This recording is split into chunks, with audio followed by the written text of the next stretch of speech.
오늘 본문은 하박국 1장 1절에서 11절입니다.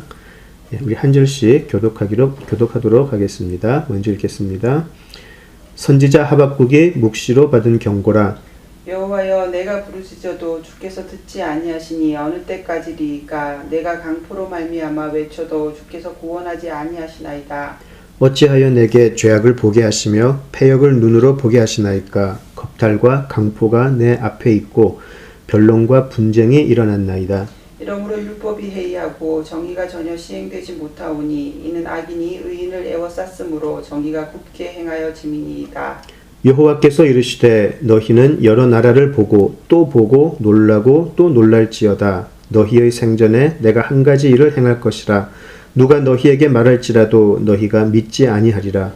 보라, 내가 사납고 성급한 백성 곧 땅이 넓은 곳으로 다니며 자기의 소유가 아닌 거처들을 점령하는 갈대아 사람을 일으켰나니 그들은 두렵고 무서우며 당당함과 위엄이 자기들에게서 나오며 그들의 군마는 표범보다 빠르고 저녁 이리보다 사나우며 그들의 마병은 먼 곳에서부터 빨리 달려오는 마병이라. 마치 먹이를 움키려 하는 독수리의 나름과 같으니라.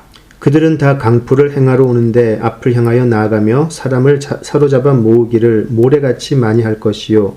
왕들을 멸시하며 방백을 조소하며 모든 견고한 성들을 비웃고 흉벽을 쌓아 그것을 점령할 것이라. 그들은 자기들의 힘을 자기들의 신으로 삼는 자들이라. 이에 바람같이 급히 몰아 지나치게 행하여 범죄하리라. 기도하겠습니다. 아버지 하나님, 오늘 저희들 하박국의 내용을 통하여 하나님의 뜻을 헤아리고자 합니다. 언제나 저희들에게는 미스테리와 같은 하나님의 역사하심 속에 참으로 겸비한 마음으로 하나님의 말씀을 나누고 또 듣고 또 행하게 하여 주시옵소서. 오직 성령 하나님께서 이 시간 함께 하여 주시옵소서. 예수님 이름으로 기도드립니다. 아멘. 예. 자, 우리가 2주 동안 2주간 하박국 1장 1절에서 4절의 내용을 바탕으로 특별히 우리 현대 신앙인들이 간과하고 지나가고 있는 하나님의 정의, 하나님의 공의, 그리고 하나님의 나라에 대해서 지난 2주간 나누었습니다. 그래서 우리가 특별히 하박국이 활동하던, 예언자로 활동하던 그 시기에 그동안 쌓여왔던 그 유다민족의 우상숭배, 그리고 무너지는 공의, 거기에 대해서 우리가 2주 동안 나누었고요. 특별히 내용이 좀 무거웠던 것 같습니다. 많은 그 당시 또 함께 활동했던 다른 선지자들의 그 예언 또 경고들을 우리가 좀 같이 살펴보았는데요. 그 속에서는 우리가 굉장히 좀 두려움을 느낄 수밖에 없었고 또 그것이 지금 우리가 살고 있는 이 시대에도 별로 변한 것이 없기 때문에 그리고 우리가 그 당시 사람들의 모습과 변한 것이 없다면 하나님의 진노도 동일하게 임하지 않을까라고 하는 또 그런 또 무거운 마음들이 있었던 것이 사실입니다. 그러나 선지자들은 지난번에도 말씀드렸다시피 선지자들은 하나님께서 주시는 그 경고의 메시지를 충실하게 저희들에게 전달했던 사람들이고요. 그러나 그들의 그 예언의 마지막은 항상 하나님의 은혜를 구하고 하나님의 긍휼을 구하며 그리고 하나님께서 그래도 우리들을 구원해 내실 것이라는 소망이 늘 함께 있었음을 잊어서는 안 되겠습니다. 그저 선지자의 예언들을 그저 멸망에 관한 예언으로만 우리가 생각을 한다면 우리가 선지자들의 예언 속에서 그 복된 소식을 찾아낼 수 없음을 우리가 알았으면 좋겠습니다. 그러나 역시 오늘도 우리가 나누어야 될 내용 역시도 상당히 무겁고 또 이해하기 어려운 하나님의 일하심이 아닐까 싶습니다. 개인적인 신앙이 압도적으로 퍼져 있는 그 시대 그리고 또한 지금 이 시대 구약의 선지자들이 던지는 경고 분명히 무겁고 또 부담이 되는 것이 사실입니다. 그러나 우리가 선지자들이 경고한 그런 영적인 타락의 모습이 우리들과 관계없다고 말을 할 수 없죠. 하나님과의 개인적인 관계에만 매달리다가, 물론 그것이 중요하지만 또 그것이 우리들의 신앙의 어떤 축이 되겠지만, 그것에만 매달리다가 사회적 책임에는 등을 돌리고 있는 현대 교회는요, 분명히 개인 내면으로만 자꾸 파고들려고 하는 노력에서 이제는 구원받은 자들이 하나님의 이름으로 정의와 공의를 회복하는 것에 눈을 돌려야 하겠습니다. 그렇지 않다면 기독교 신앙인들은 계속해서 이기적이고 사회에 도움이 아닌 폐해를 가져다주는 그룹으로 인식이 될 수밖에 없을 것입니다. 분명하게 이 선지자들이 경고하고 예언하던 이 시기에는 기득권자들이 신앙의 이름으로 유대민족에게 되돌릴 수 없는 폐해를 안겨주었다라는 것을 우리가 명심해야 하겠습니다. 분명히 그들은 신앙의 이름으로, 신앙을 지키겠다는 이름으로 오히려 그 사회를 붕괴시키는데 앞장섰던 사람들입니다. 신앙의 이름으로 약육강식이 가득한 세상을 만들어버린 것이죠.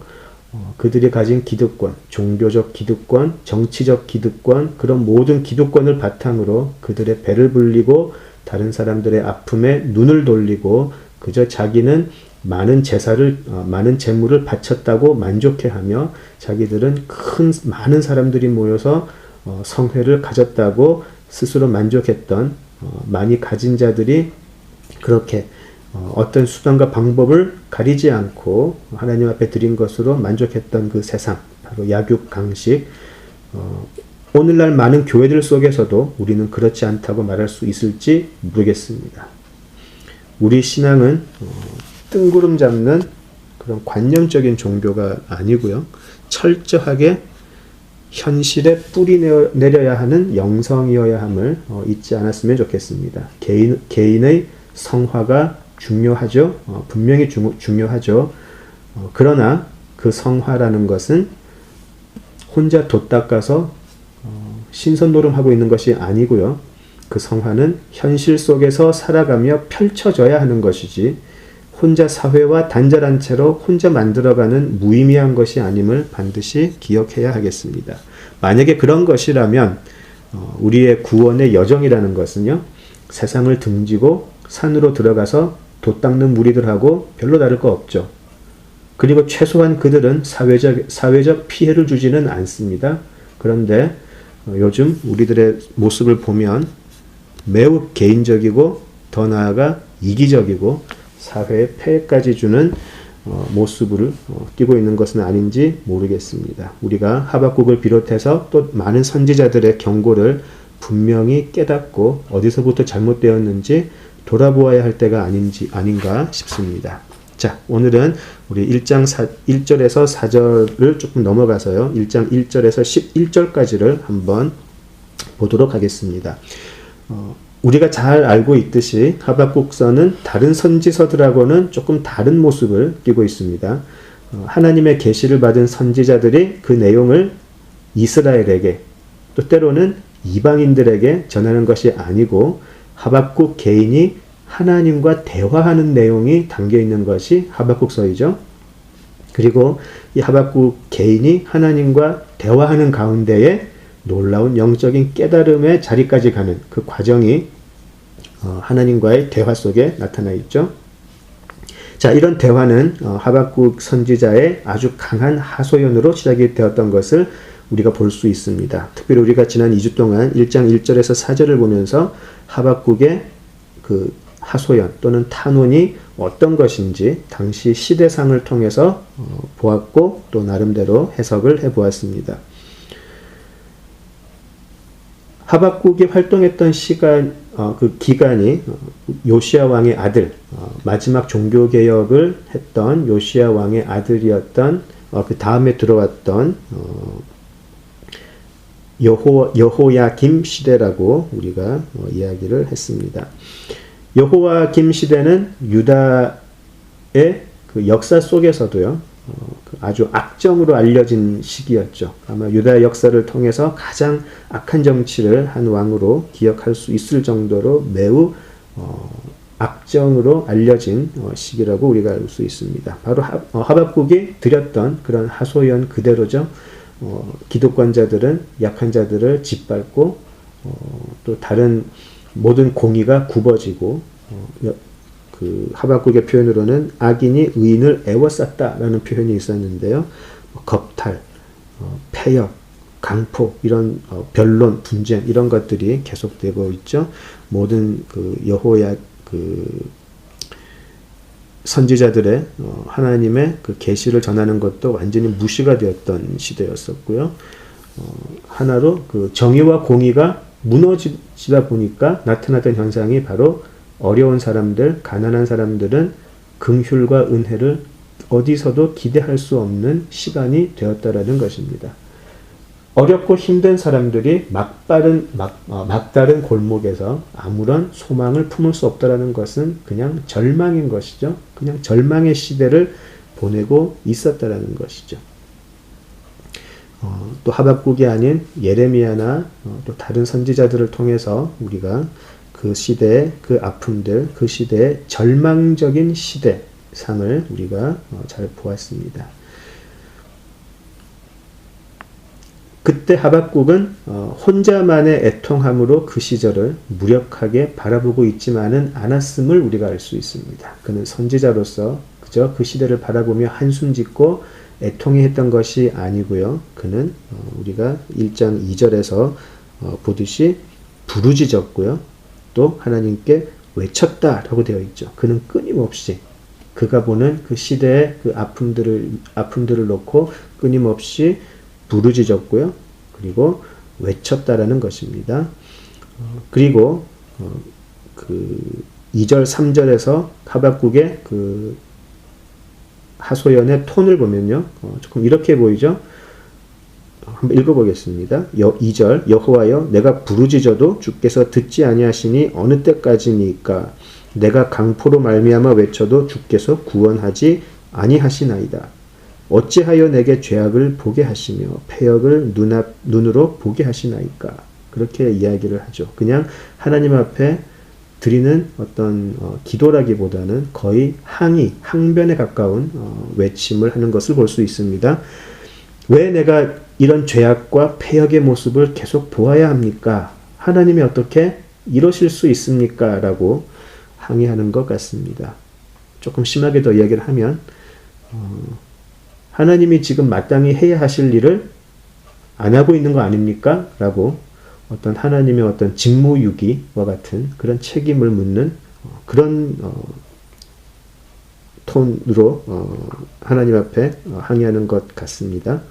자, 2절을 다시 보시면 그의 질문은 두 가지이죠. 어느 때까지입니까? 그는 지쳐가는 것이죠. 고쳐져야 할 것이 고쳐지지 않으므로 어느 때까지입니까? 두 번째는 어찌하여입니다. 어찌하여. 그죠? 그래서 그는 어느 때 그리고 어찌하여 그 두 가지를 묻고 있는 것이죠.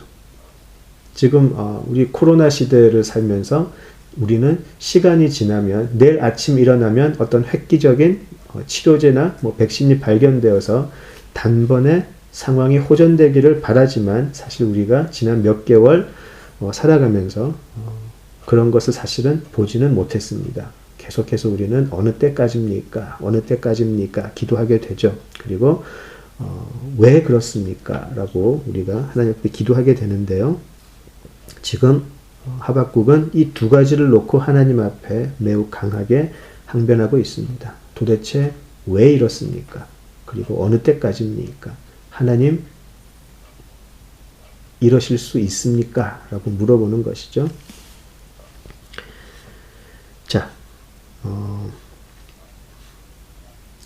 거기에 대한 답을 찾기 전에 지난주에도 잠깐 나눴지만 우리 개인의 구원에만 집중하고 있는 우리들이 지금 2020년 6월을 살아가는 이 시대에 과연 우리 교회는 하나님 앞에 이런 울부짖음과 가까운 기도를 드리고 있는지 살펴보아야 하겠습니다.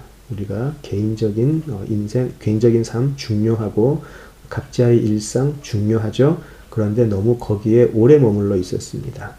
우리가 교회는 항상 두 가지, 하나님과의 관계 그리고 사람들과의 관계 두 가지가 항상 같이 가야 함을 잊지 않고 이 시대 속에서 이런 부르짖음과 외침의 역할을 회복할 수 있으면 좋겠습니다. 개인적으로 너무나 답답하다는 그런 느낌을 받게 되는데요.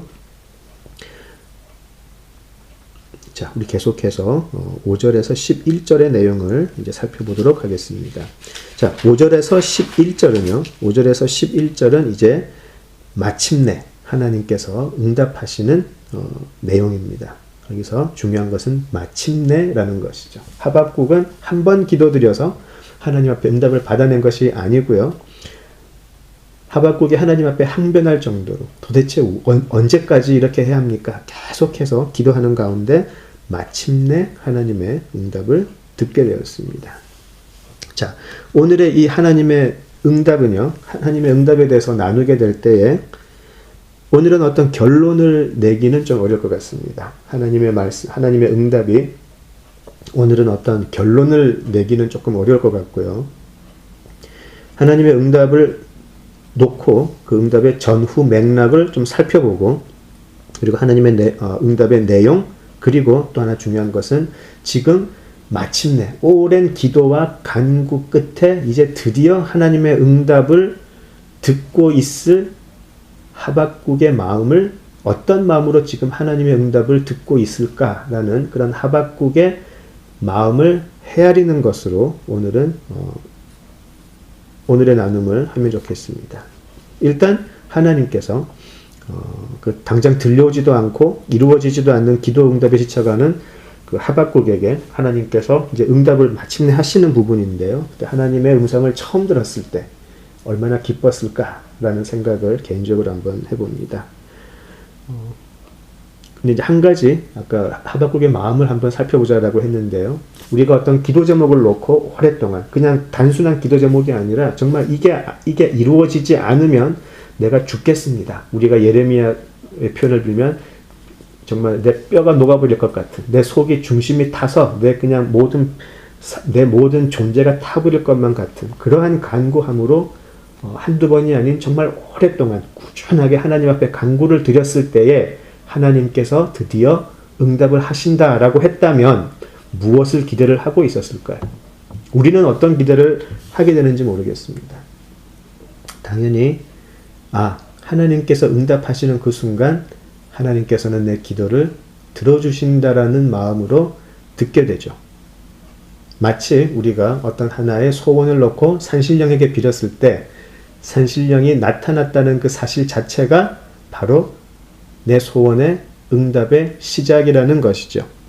자, 그렇다면 우리 하나님과 산신령은 어떻게 다른지 한번 살펴보도록 하겠습니다. 사실 이 하박국의 내용 자체가 산신령이 우리들의 기도에 탐복을 해서 우리의 소원에 탐복을 해서 우리들의 바라는 것을 그대로 들어주겠다라는 것이 아니고요.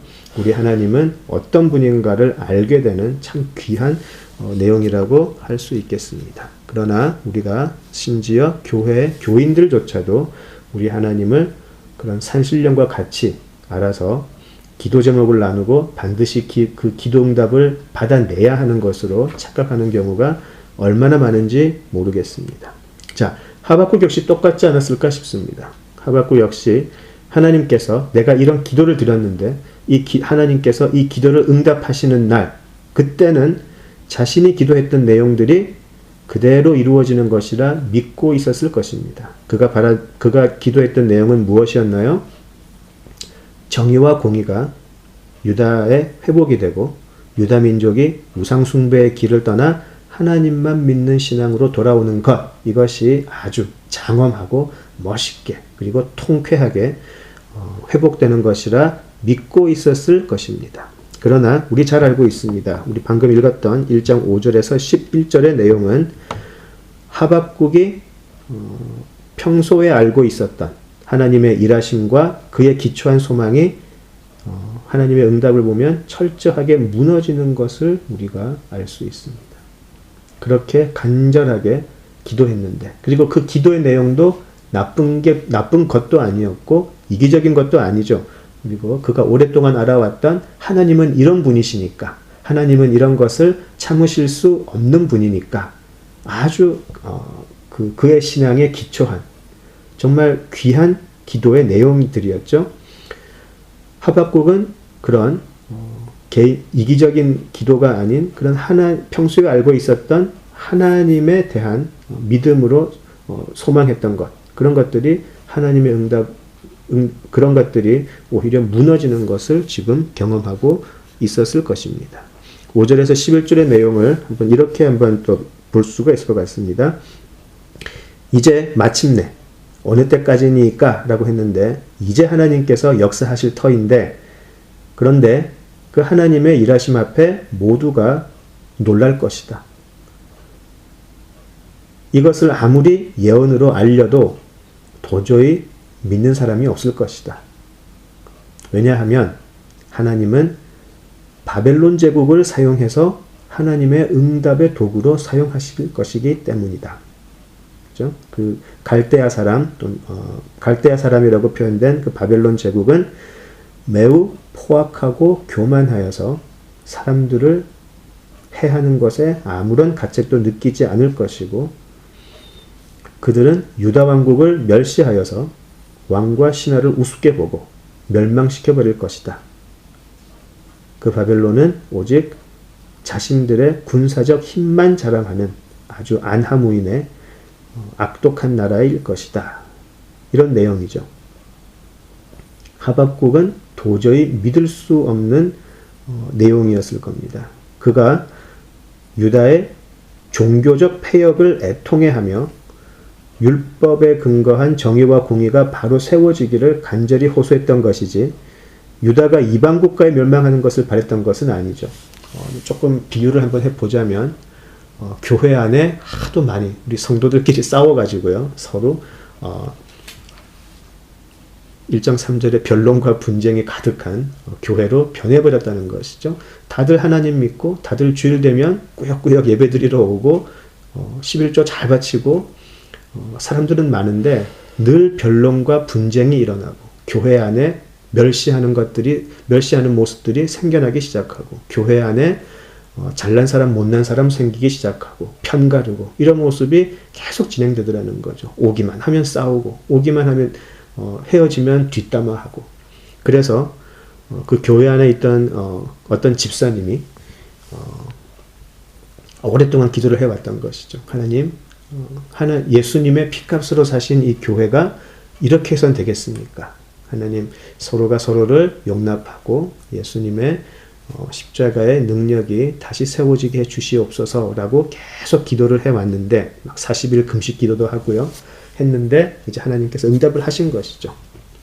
내가 너 기도를 들었고 너희 동네에 바로 그 교회 옆에 있는 동네 조폭을 세워서 너희 교회 건물 다 허물어뜨리고 너희 교인들 다시는 그 지역에 얼씬도 못하게 내가 너희 그 동네에 무슨 파라고 할까요?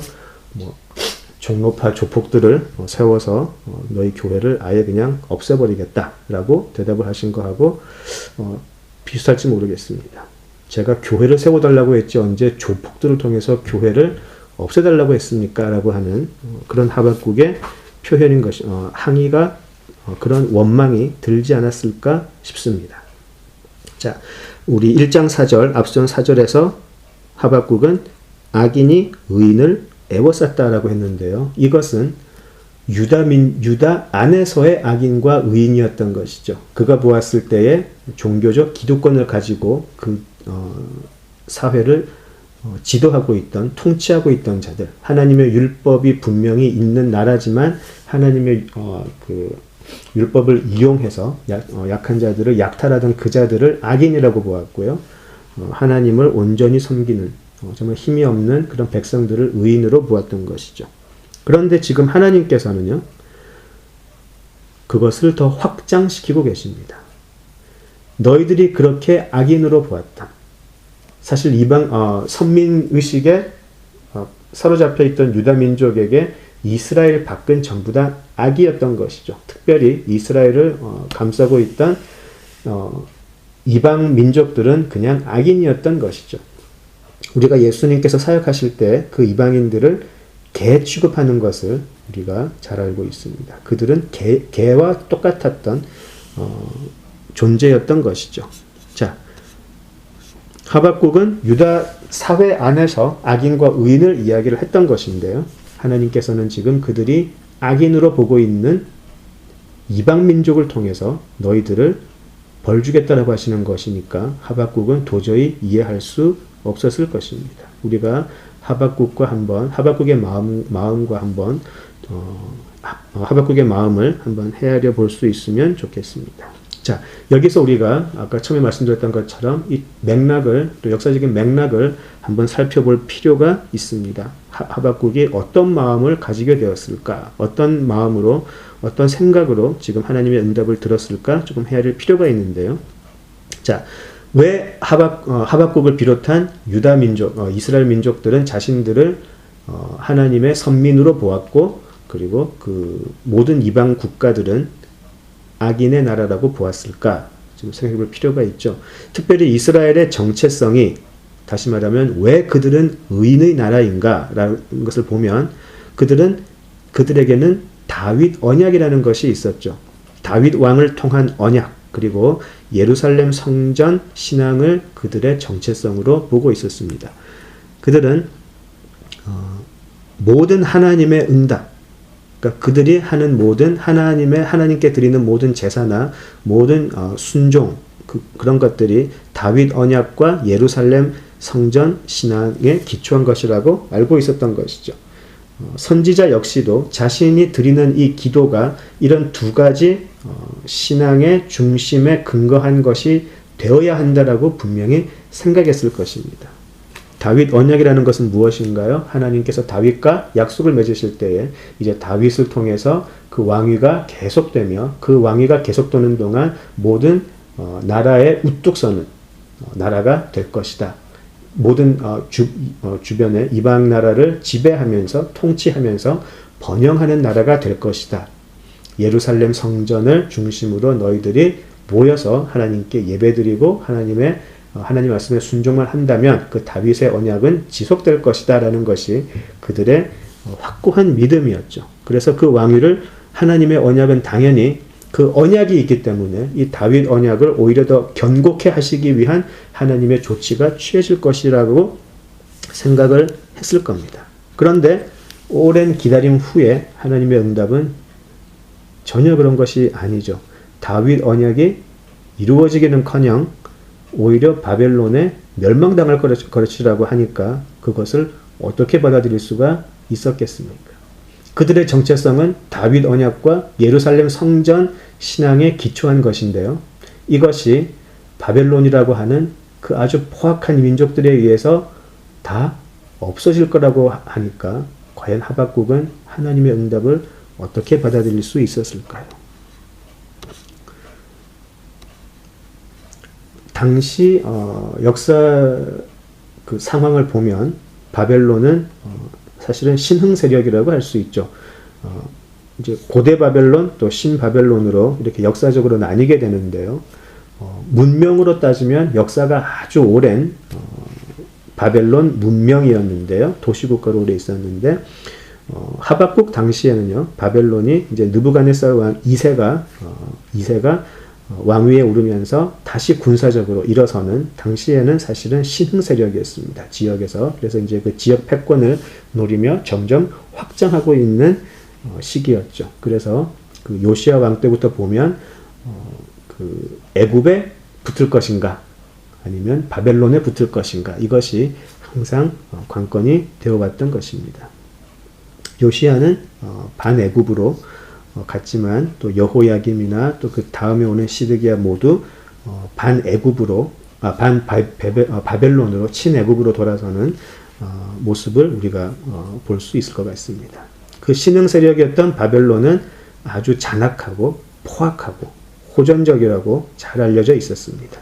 6절에서 11절까지 하나님께서 그 갈대아 사람들이 어떤 사람들인지 아주 적나라하게 묘사를 하시죠. 하나님께서 묘사하시는 6절에서 11절에 바벨론 사람들은 정말 악인이라고 할 수 있을 것 같습니다. 아주 잔인하고 아주 긍휼이라고는 찾을 수 없는 사람들입니다. 그래서 하나님께서는 미리 말씀하시죠. 하박국에게. 앞으로 이루어질 이야기를 하면 5절에서 말해도 너희들 아무도 안 믿을 거다. 그냥 놀라고 또 놀랄 것이다. 그렇게 이야기를 하시죠. 그래서 너희들은 아무도 안 믿을 것이다. 라고 이야기를 하십니다. 심지어는 왕들도 안 믿었죠. 나중에. 예레미야가 그렇게 이야기를 해도요. 오히려 그런 예언을 적었던 책들을 불사르기까지 했었고요. 유다의 왕들은 멸망을 이야기하는 선지자들은 철저하게 배척을 했고 오히려 평화가 올 것이라고 했던 선지자들을 더 우대하고 선호했죠. 결국은 하나님께서 하신 이 말씀들이 역사적으로 다 성취가 되고 만 것을 우리가 알 수 있습니다. 유다의 마지막 멸망의 모습은 아주 비참했죠. 시드기야와 또 귀족들을 비롯해서 백성들이 바벨론으로 포로로 끌려갔고요. 마지막 왕인 시드기야는 자신의 눈앞에서 아들들이 살해당하는 것을 목격해야 했고요. 그 후에 두 눈이 뽑힌 채 포로 생활을 해야 했습니다. 이 바벨론에 멸망당하고 도저히 믿을 수 없었던 일이 이루어지고 난 후에 그 유다 민족의 슬픔을 우리가 예레미야 애가를 통해서 볼 수가 있습니다. 우리가 오늘 예배 중에 불렀던 그 주의 인자는 끝이 없고라는 것이요. 사실은 아주 기쁘고 모든 우리의 소원이 성취되었을 때에 불렀던 찬양이 아니고 어쩌면 유다 민족 역사 속에 가장 어두운 시절 그때 나왔던 내용이라고 한다면 사실 우리가 좀 많은 생각을 하게 되죠. 매우 소망에 가득한 내용이지만 그 찬양이 나왔던 그 고백이 나왔던 시대적 상황은 가장 암울했던 시기입니다. 매우 비참했죠. 믿을 수 없었다라는 것이죠. 우리 예레미야 애가 한번 잠깐 가보겠습니다. 예레미야 애가 구약 1143페이지 정도 되는데요. 예레미야 애가는 그 내용 전체가 한탄, 슬픔, 절망에 가득한 정말 말 그대로 슬픈 내용인데요. 특별히 1장을 보시면 이 예루살렘의 슬픔이 잘 나와 있습니다. 1장만 보셔도 그들의 아픔과 원망, 한탄이 그대로 있는데요. 우리 그 중에서 한번 우리 예배가 마치고 나서 우리 예레미야 애가를 그렇게 긴 책은 아니니까요.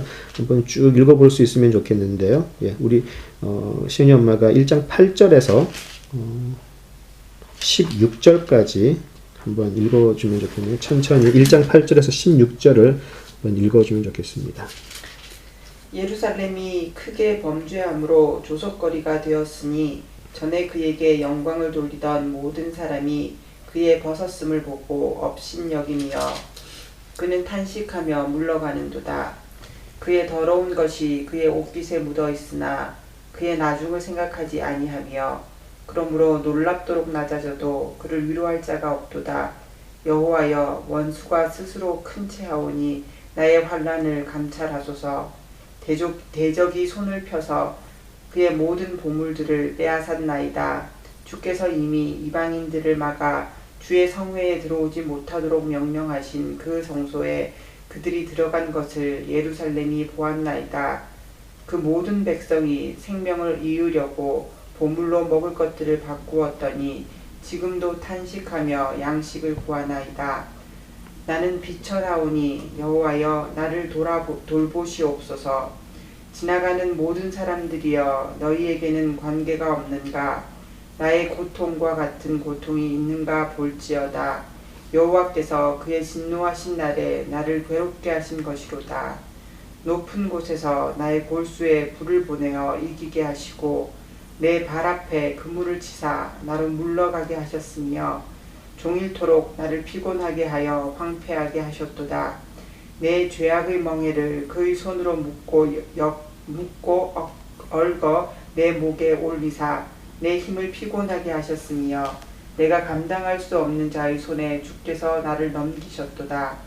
주께서 내 영 또한 나의 모든 용사들을 없는 것 같이 여기시고 성회를 모아 내 청년들을 부수시며 처녀딸 유다를 내 주께서 술틀에 밟으셨도다. 이로 말미암아 내가 우니 내 눈에 눈물이 물같이 흘러내리며 나를 위로하여 내 생명을 회복시켜 줄 자가 멀리 떠났음이로다. 원수들이 이김에 내 자녀들이 외롭도다. 예. 생각할 수 없었던 악인에게 그들의 모든 것을 빼앗긴 예루살렘 이스라엘 사람들의 슬픔이 잠깐 나와 있습니다. 그들은 다윗 언약이 지속되어서 그 시대와 세상을 지배하는 민족으로 자라나갈 것을 믿고 있었고 또 소망을 했었고요. 그들은 예루살렘에 모여서 성회를 통해서 하나님께 예배드림으로 언제나 하나님의 은총을 입을 것이라는 믿음을 가지고 있던 사람들이었습니다. 그런데 이제 그 모든 영광이 깨어져 버렸고요. 모든 보물들을 빼앗기고, 그리고 예레미야가 1장 10절에 그들의 모든 보물들은 빼앗기고 그들이 성소에 들어가서 예루살렘 성전이 무너진 것을 그들은 볼 수밖에 없었습니다.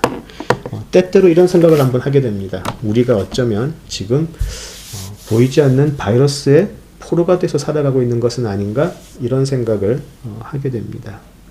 그렇게 높게 쌓았던 마치 바벨탑 쌓는 경쟁을 하든 그렇게 우리가 많은 공을 들여서 세웠던 교회 건물들이 바이러스의 포로가 되고 나니까 아예 가지도 못하게 되어버렸고요. 성회로 모이게 되는 것 역시 우리가 그 전염병 가이드라인을 통해서 영상을 통해서 예배를 드리든지 혼자서 예배를 드리든지 아예 모이지도 못하게 됐고, 마치 우리가 코로나라고 하는 그런 세력에 지금 포로가 된 것은 아닌가, 그런 생각을 하게 됩니다. 매우 개인적인 생각인데요. 매우 개인적인 생각이지만 조심스럽게 나누고 싶은 것은 또 하나의 걱정입니다. 우리가 지난 미국의 9.11 사태가 났었을 때 바로 그 다음 적어도 한 달은 사람들이 교회로 몰려갔던 것을 제가 기억을 합니다. 제가 다니던 회사에서도 오후 점심시간에 사람들이 점심을 먹지 않고 바로 옆에 있던 교회 가서 기도했던 것을 제가 너무나 정확하게, 너무나 생생하게 기억을 하는데요. 그때는 많은 미디어들도 신문들도 미국이 믿음으로 하나님을 믿는 신앙으로 돌아오고 있다라는 그런 기사가 매우 자주 났었습니다. 그때는. 그리고 교회마다 갑자기 사람들이 늘어나서 기도하는 시간이 필요해서 교회가 오픈을 해야 된다라는 그런 목사님들의 인터뷰가 많아졌던 것도 제가 기억을 하게 됩니다. 물론 그 다음에 지속이 되지 않았던 것이 안타깝지만 그 후에 또 2008년 그 부동산 사태로 말미암아 미국의 경제가 무너질 때에도 사람들은 하나님을 믿는 신앙으로 돌아가며 그들의 물질주의적인 신앙을 회개했던 것을 제가 기억을 합니다. 개인적인 것이라고 말씀을 드렸는데요. 지금 제가 너무나 걱정하고 있는 부분은요. 이제는 911 때처럼 사람들이 옆으로 바로 지역에 있는 교회 가서 기도할 곳이 없어졌죠. 교회는 문을 닫아야 했고요. 모든 것이 집에서만 자택 안에서 신앙생활을 해야 할 시기가 되어버린 것이죠. 그런데 사람들이 지금 이것을 놓고 하나님께 돌아온다라고 하는 기사를 아직까지 지금 지난 석 달 동안 읽어보질 못했습니다. 새로이 미국이 각성하고 하나님을 향한 믿음으로 돌아가는 것이 보인다라고 하는 그런 기사나 그런 소식을 접하지를 못했습니다. 이것이 개인적으로는 너무나 걱정이 되고요. 지금 하박국이 하나님 앞에 어느 때까지입니까?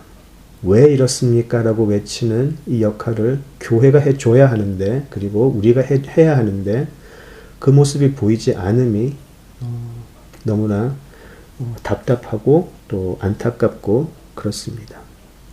하나님은 지금 눈에 보이지 않는 이 포악한 바이러스를 들어서 혹시라도 우리에게 하나님의 지금 우리 교회에 하나님의 뜻을 보이시는 것은 아닐까 매우 두렵고요. 그것을 구별하지 못하는 것은 아닐까 두렵습니다. 예레미야 애가를 보면 그들은 그들의 잘못을 그제서야 회개를 하게 되죠. 그리고 그 70년의 세월이 그들에게는 필요했습니다. 새롭게 돌아갈 그리고 새롭게 시작해야 되기까지 그들은 70년이라는 세월을 포로 생활로 보내야 했습니다. 자, 이제 응답 그렇게 외치고 그렇게 기다렸던 하박국이 이제 하나님의 응답을 듣게 됩니다. 그런데 하나님은 포악한 민족, 다시 말해 악인을 들어서 유다의 멸망을 이야기하시니까 이것을 듣는 하박국은 하나님의 이제 개입을 하심에 감사하고 기뻐해야 할까요? 아니면 그가 생각하기에 외부의 악으로 내부의 악을 무너뜨리는 하나님의 공의를 의심해야 할까요? 이 부분은 우리가 개인적으로도 우리 신앙에서 너무나 자주 겪는 질문이 아닐까 싶습니다. 내가 볼 때는 하나님은 이렇게 행하셔서 이렇게 멋지게 반전을 이루어내시는 것이 맞을 텐데 아니 오히려 폭삭 망하게 하시다니 이거는 내가 알고 있는 하나님이 아니지 않는가? 이때까지 내가 믿어왔던 하나님은 누구인가? 내가 이때까지 너와 함께 하겠다라고 하신 그 하나님의 약속은 도대체 무엇인가? 질문할 수밖에 없는 것이죠. 그러나 성경을 통해서 그리고 역사를 통해서 우리는 우리의 바람 그대로 모든 것이 이루어지지 않음을 잘 알고 있습니다. 가장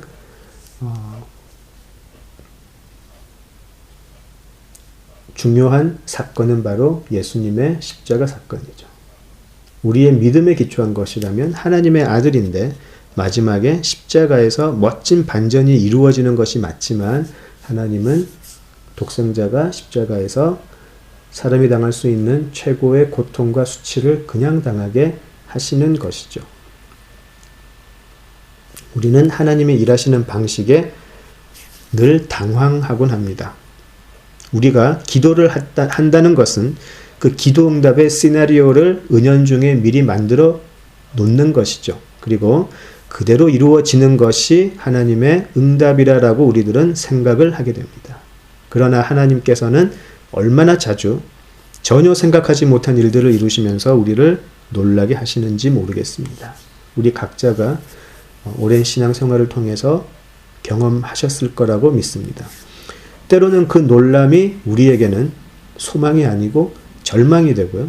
탄식이 됨을 얼마나 자주 경험하셨습니까? 어떻게 하나님께서 살아계시고 또 내 기도를 들으신다면 이렇게까지 하실 수 있는가? 정녕 하나님께 나는 아무런 의미도 없는 존재일 뿐인가? 라고 하는 그 자리까지 우리는 가게 될 때가 있더라는 것이죠.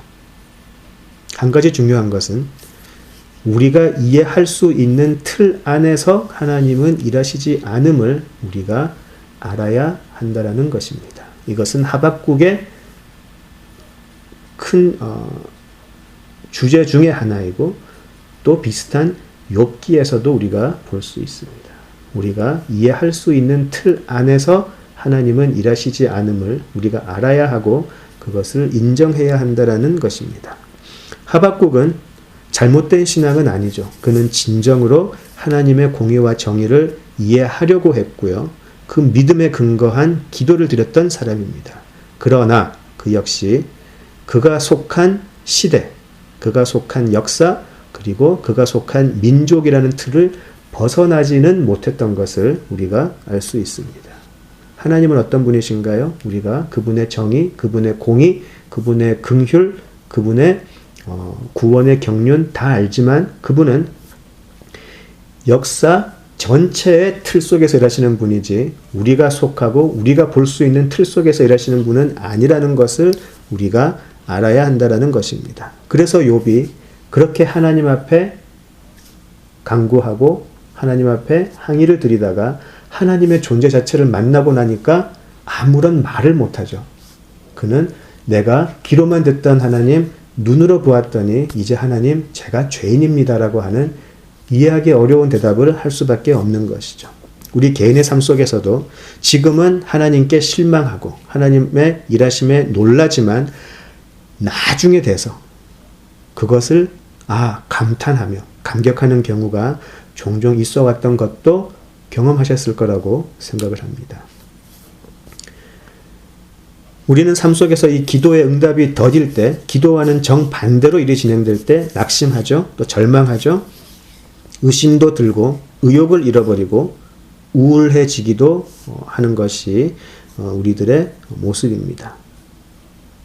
그러나 한 가지 우리가 알아야 할 것은 그럼에도 우리는 하박국처럼 계속해서 부르짖고 외치고 그리고 이해할 때까지 계속 하나님 앞에 나아갈 수 있으면 좋겠습니다.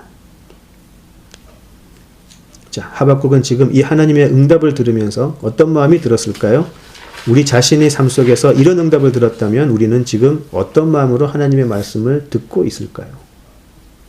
유다 민족에게 다윗 언약이 성취되고 예루살렘 성전 중심의 삶이 회복되는 것이 최선이고 최상인 기도 응답이라고 믿었던 선지자 하박국, 하나님께서는 우리에게 무엇이 최선이고 최상의 기도 응답이라고 지금 우리에게 오늘 답하고 계신지요? 이 모든 일들이 우리는 알죠.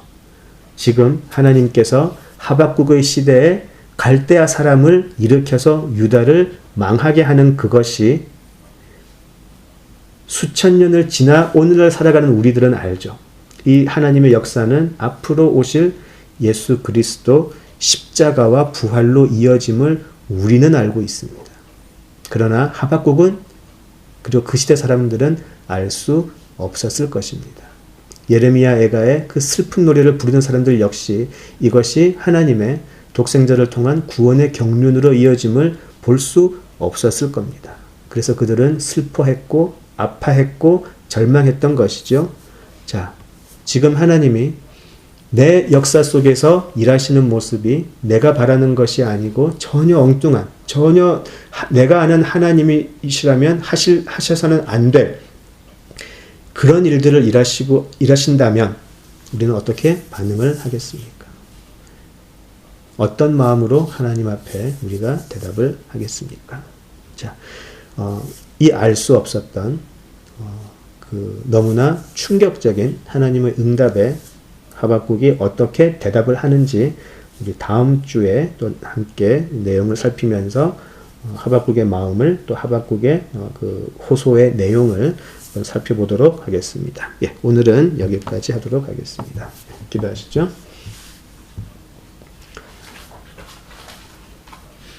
아버지 하나님, 저희들은 하나님 앞에 외치고 부르짖지 않았습니다. 저희들은 그저 우리들의 평안을 외쳤고 우리들의 평안을 간구했었습니다. 그러나 하나님, 이제 우리는 우리 자신, 우리 가정, 그리고 우리 지역, 이 세대를 위해서 부르짖고 외치는 자들이 되게 하여 주시옵소서. 그리고 하나님께서 우리들에게 허락하시는 응답을 마침내 듣게 하시옵소서. 그리고 그 응답의 내용이 어떤 것일지라도 우리는 하나님의 공의와 긍휼을 믿기에 아멘 할 수 있게 하여 주시옵소서. 여전히 우리 개인의 욕심의 틀을 벗어나지 못한 우리들에게 성령의 은혜를 더하시고 예수님의 인도하심을 허락하셔서 우리 생각과는 다를지라도 하나님의 우리에게 응답하심을 마침내 볼 수 있는 자들, 들을 수 있는 자들, 목격할 수 있는 자들 되게 하여 주시옵소서. 그리고 그 하나님의 일하심에 아멘으로 화답하고 감격하고 감사할 수 있게 하시옵소서. 하나님, 하나님의 선하신 뜻을 우리들의 삶과 이 세대에서 온전히 이루어 주시옵소서. 예수님 이름으로 기도드립니다. 아멘.